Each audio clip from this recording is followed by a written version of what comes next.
Die ober- und unterirdischen Reichtümer der Region Ostturkestans besitzt die Kapazität, ganz China zu ernähren. In 8 Jahren ist der Obstertrag um das 4,5-fache gestiegen. Ein Ansteigen der Einnahmen Chinas von 20 Milliarden Yuan im Jahre 2010 auf 90 Milliarden Yuan wird erwartet. Durch die erhöhten Einnahmen steigt somit ebenfalls der Pro-Kopf-Verdienst. Der landeswirtschaftliche Anteil an den Landeseinnahmen beträgt über 30%. Auch hier wird ein Anwachsen des Anteils von 30% der Gesamteinnahmen auf 40% erwartet.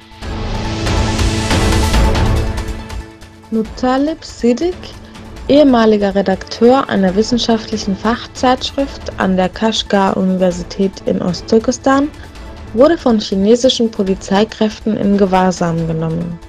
Der Aufenthaltsort des Verfassers einer Namensenzyklopädie und arabischer Lehrbücher ist derzeit noch unbekannt.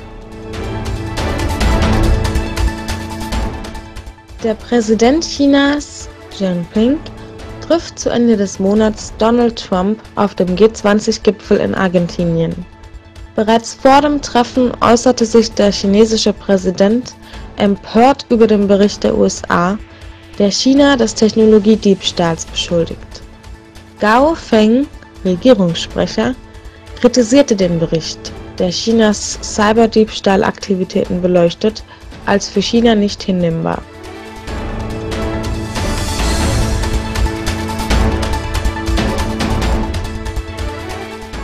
Man munkelt, dass auf den umstrittenen Paracel-Inseln in Südchina eine Plattform errichtet wurde. Ein Bericht erwähnt die errichteten Konstruktionen als Nutzungsfläche des Staates China für militärische Übungen. Die Asia Maritime Transparency Initiative publizierte Satellitenaufnahmen der Plattform und deutet betonend auf mögliche Ausweitungen solcher Projekte hin. Trotz der vorangegangenen Vermutung ist der eigentliche Nutzungszweck noch ungeklärt.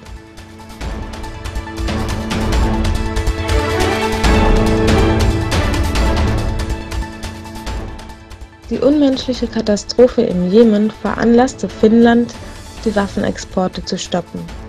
Das finnische Außenministerium proklamiert, dass Waffenverkäufe an Saudi-Arabien und die Vereinigten Arabischen Emirate gestoppt werden.